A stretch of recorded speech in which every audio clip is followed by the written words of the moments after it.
Hello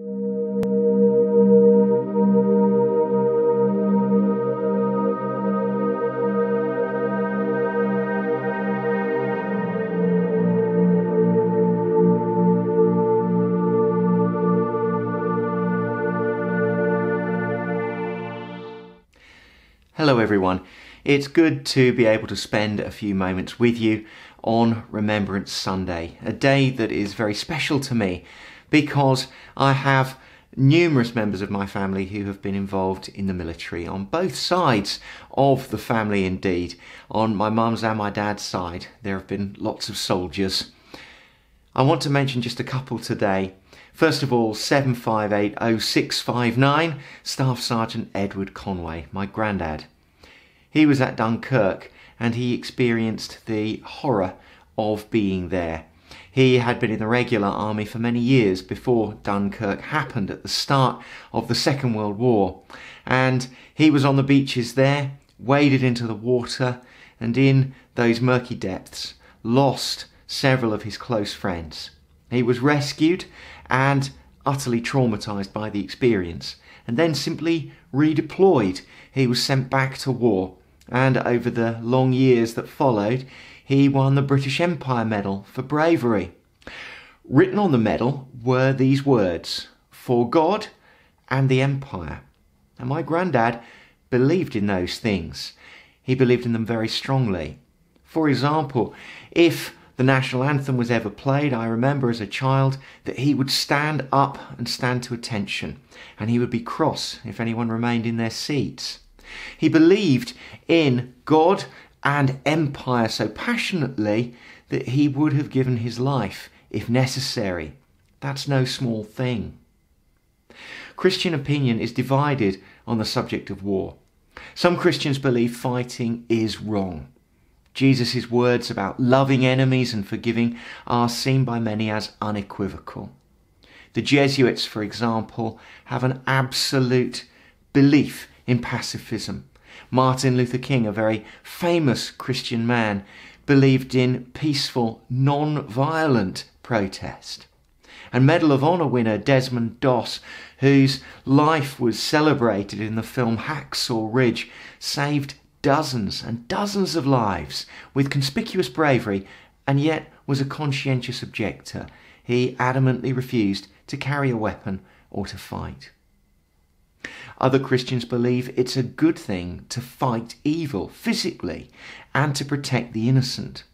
Often quoted is Proverbs 24. Starting at verse 10, it reads, "If you falter in a time of trouble, how small is your strength? Rescue those being led away to death. Hold back those staggering towards slaughter. If you say, 'But we knew nothing about this,' does not he who weighs the heart perceive it? Does not he who guards your life know it? Will he not repay everyone according to what they have done?"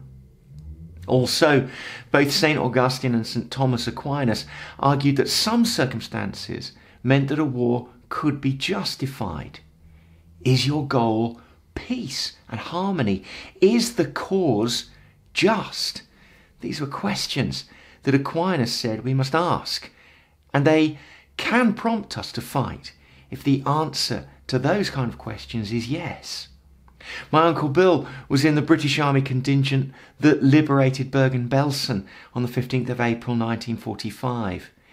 Thousands of unburied corpses were in the camp, and also 60,000 starving prisoners, 14,000 of whom subsequently succumbed to their inhumane treatment. He believed, right up until the end of his life, that the defeat of Nazism at all costs was a just cause. At this time of year, we often hear the poem In Flanders Fields by John McCrae. It's one of the many reasons for poppies being a means of remembering the fallen. It goes like this. In Flanders fields the poppies blow, between the crosses row on row that mark our place, and in the sky the larks still bravely singing fly, scarce heard amid the guns below. What is rather less well known is the final stanza of the poem, which reads as follows. take up our quarrel with the foe. To you from failing hands we throw the torch.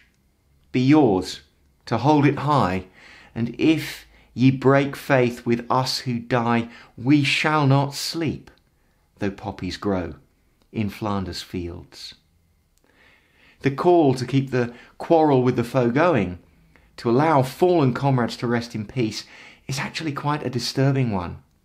And it's certainly not in line with Aquinas' insistence that peace and harmony be the overarching goal of all war.